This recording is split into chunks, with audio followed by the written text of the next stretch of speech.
শুভেচ্ছা। দেশের সংবাদে স্বাগত জানাচ্ছি সুমাইয়া সাজ্জাদ। শুরুতেই সংবাদ শিরোনাম। জানিয়ে দেব সর্বশেষ আপডেট বাংলা সংবাদ। শুরুতেই শিরোনাম। অন্তর্বর্তী সরকার গৃহীত সংস্কার কাজের সময় দীর্ঘায়িত হবে বলেছেন বদিউল আলম মজুমদার। এদিকে গার্মেন্টস শ্রমিকদের সকল দাবি মেনে নেওয়া হবে। বুধবার থেকে সব গার্মেন্টস খোলা থাকবে বলে জানিয়েছেন শ্রম উপদেষ্টা। জানিয়ে দেব গণ অভ্যুত্থানে নিহত ৭০৮ জনের নামের খসড়া তালিকা প্রকাশ। অপরদিকে পাঠ্যপুস্তক সংশোধন কমিটিতে আলেম এবং ইসলামী স্কলারদের অন্তর্ভুক্তির দাবি একটি কল্যাণ রাষ্ট্র প্রতিষ্ঠা ছাড়া স্বাধীনতা অর্থবহ হবে না, গণসমাবেশে বলেছেন পীর সাহেব চরমোনাই। সর্বশেষ জানাবো আওয়ামী লীগের সাবেক স্বরাষ্ট্র প্রতিমন্ত্রীর বক্তব্য, গুম খুন দুর্নীতির বিচার হলে আওয়ামী লীগের অস্তিত্ব ধ্বংস হয়ে যাবে। শুনছিলেন সর্বশেষ আপডেট বাংলা সংবাদের শিরোনাম। এবারে জানাবো বিস্তারিত। অন্তর্বর্তীকালীন সরকার গৃহীত সংস্কার কাজের সময় দীর্ঘায়িত হবে বলে মন্তব্য বদিউল আলম মজুমদারের। অন্তর্বর্তী সরকার গৃহীত সংস্কার কাজের সময় দীর্ঘায়িত হবে বলে মনে করেন নির্বাচন ব্যবস্থা সংস্কার কমিশনের প্রধান বদিউল আলম মজুমদার। মঙ্গলবার দুপুরে রাজধানীর জাতীয় প্রেস ক্লাবে আয়োজিত এক সংবাদ সম্মেলনে সাংবাদিকদের প্রশ্নের জবাবে বদিউল আলম মজুমদার একথা বলেন। কন্যা শিশুর পরিস্থিতি পর্যবেক্ষণ প্রতিবেদন উপস্থাপন উপলক্ষে এই সংবাদ সম্মেলন আয়োজন করে জাতীয় শিশু কন্যা একাডেমি ফোরাম। আয়োজনের সহযোগিতায় ছিল এডুকো বাংলাদেশ।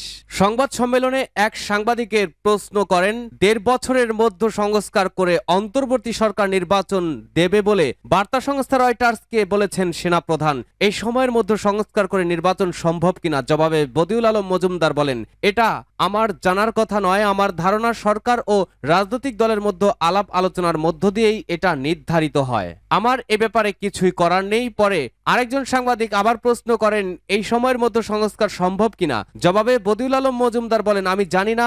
আমি মনে করি যে এটা দীর্ঘায়িত হবে। রাজনৈতিক দল সরকারের মধ্যে সংলাপ হবে, একটা রোডম্যাপ তৈরি করে তার ভিত্তিতে বোধহয় সম্মিলিতভাবে সিদ্ধান্ত হবে। বুধবার থেকে সব গার্মেন্টস খোলা থাকবে বলেছেন শ্রম উপদেষ্টা।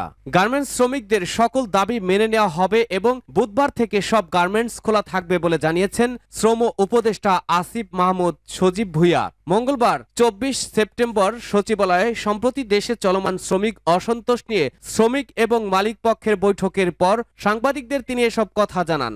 শ্রম উপদেষ্টা বলেন, মালিক শ্রমিক কোনো পক্ষ ১৮টি দাবি মেনে নেওয়া বা বাস্তবায়নের বিষয়ে আপত্তি করলে কঠোর ব্যবস্থা নেওয়া হবে। তিনি দেশের শিল্পকে বাঁচানোর জন্য আগামীকাল বুধবার থেকে সব শ্রমিককে কাজে যোগ দেওয়ার আহ্বান জানান। এ সময় স্বরাষ্ট্র মন্ত্রণালয়ের উপদেষ্টা মোহাম্মদ জাহাঙ্গীর আলম চৌধুরী, শিল্প মন্ত্রণালয়ের উপদেষ্টা আদিলুর রহমান খান এবং মৎস্য ও প্রাণী সম্পদ মন্ত্রণালয়ের উপদেষ্টা ফরিদা আক্তার উপস্থিত ছিলেন। গণ অভ্যুত্থানে নিহত ৭০৮ জনের নামের খসড়া তালিকা প্রকাশ। ছাত্র জনতার গণ অভ্যুত্থানে ৭০৮ জন নিহত হয়েছেন বলে জানিয়েছে সরকার। নিহতদের তালিকা স্বাস্থ্য মন্ত্রণালয় এবং স্বাস্থ্য অধিদপ্তরের ওয়েবসাইটে প্রকাশ করা হয়েছে। একই সঙ্গে তালিকায় কারোর নাম বাদ গেলে সেটি জানানোর অনুরোধ করা হয়েছে। মঙ্গলবার স্বাস্থ্য ও পরিবার কল্যাণ মন্ত্রণালয়ের উপসচিব উম্মে হাবিবা স্বাক্ষরিত এক গণবিজ্ঞপ্তিতে এ তথ্য জানানো হয়েছে। বিজ্ঞপ্তিতে বলা হয়েছে, জুলাই আগস্ট ২০২৪-এ সংগঠিত বৈষম্য বিরোধী ছাত্র আন্দোলনে বিভিন্ন সরকারি বেসরকারি হাসপাতাল ও জেলা পর্যায়ে হতে সংগৃহীত ছাত্র জনতার অভ্যুত্থানে শহীদের নামের খসড়া তালিকা স্বাস্থ্য ও পরিবার কল্যাণ মন্ত্রণালয়ের স্বাস্থ্য সেবা বিভাগের ওয়েবসাইটে এবং স্বাস্থ্য অধিদপ্তরের ওয়েবসাইটে প্রকাশ করা হয়েছে।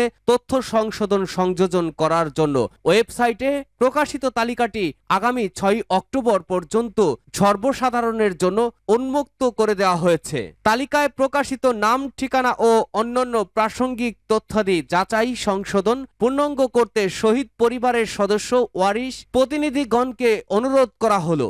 এতে আরো বলা হয়, প্রকাশিত তালিকার বিষয়ে কারো কোনো মতামত, পরামর্শ এবং নতুন কোনো তথ্য উপাত্ত সংযোজন করার মতো থেকে থাকলে তা সেবা গ্রহণকৃত সংশ্লিষ্ট হাসপাতাল অথবা নিকটস্থ সরকারি হাসপাতালে জানানোর জন্য অনুরোধ করা হলো। প্রকাশিত তালিকার তথ্য সংশোধনের জন্য নিম্নরূপ পদক্ষেপ গ্রহণ করতে হবে।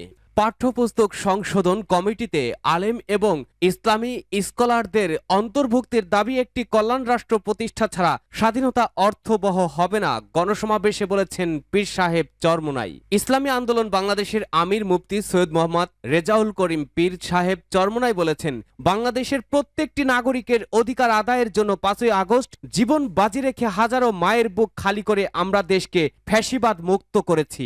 এ দেশ আমার, এ দেশ আপনার, দলমত ধর্মবর্ণ নির্বিশেষে দেশ সবার।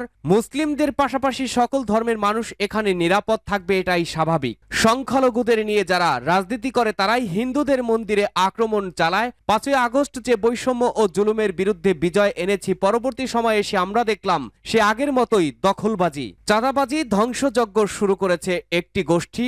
এসব বন্ধ করতে হবে, সবাই মিলে একটি কল্যাণ রাষ্ট্র প্রতিষ্ঠা করতে হবে। একটি কল্যাণ রাষ্ট্র প্রতিষ্ঠা ছাড়া ভাগ্যহত জনতার ভাগ্যের কোনো পরিবর্তন হবে না, স্বাধীনতা অর্থবহ হবে না। রাষ্ট্র সংস্কার করে গ্রহণযোগ্য নির্বাচন সময়ের দাবি, কিন্তু ঘুরে ফিরে দুর্নীতিবাজদের ক্ষমতায় আনলে জনগণের দুঃখ দুর্দশার অন্ত থাকবে না। গুম খুন দুর্নীতির বিচার হলে আওয়ামী লীগের অস্তিত্ব ধ্বংস হয়ে যাবে। সাবেক স্বরাষ্ট্র প্রতিমন্ত্রী তানজিম আহমেদ সোহেল তাজ বলেছেন, শেখ হাসিনা আমার সঙ্গে বিশ্বাসঘাতকতা করেছেন, আওয়ামী লীগের সঙ্গে বিশ্বাসঘাতকতা করেছেন, বাংলাদেশের সঙ্গেও বিশ্বাসঘাতকতা করেছেন। সোমবার সাংবাদিক কনক সারোয়ারের ইউটিউব চ্যানেল কনক সারোয়ার নিউজকে এক আলাপচারিতায় অংশ নিয়ে এক প্রশ্নের জবাবে এসব কথা বলেন সোহেল তাজ। সোহেল তাজের কাছে কনক সারোয়ার জানতে চান যে দায়িত্ব নেওয়ার 5 মাসের মাথায় কেন তিনি স্বরাষ্ট্র প্রতিমন্ত্রীর পদ থেকে পদত্যাগ করেছেন। জবাবে সোহেল তাজ বলেন, দায়িত্ব নেওয়ার সময় আমি ইন্সপায়ার্ড ছিলাম যে বাংলাদেশে একটি গুণগত চেঞ্জ আসবে, একটা সিস্টেমিক চেঞ্জ আসবে। আমি সে বিশ্বাস থেকে ইলেকশন করেছিলাম, প্রতিমন্ত্রীর দায়িত্ব নিয়েছিলাম। তিনি বলেন, but I feel completely betrayed. আমি আস্থা রেখেছিলাম আমাদের প্রধানমন্ত্রীর উপরে। She betrayed me, she betrayed the party Awami League, she betrayed Bangladesh, because আমরা যে দিন বদলের সনদ, যেটা আমরা মানুষের কাছে প্রতিজ্ঞা করেছিলাম করব, সেটা করতে হলে প্রথম 6 মাসেই সেই চিত্র পাওয়া যেত। কিন্তু আমরা তো সেদিকে যাইনি, বরং গতানুগতিক পলিটিক্যাল কালচার মেনটেন করে আমরা সেটাকে আরো ধ্বংসের পথে।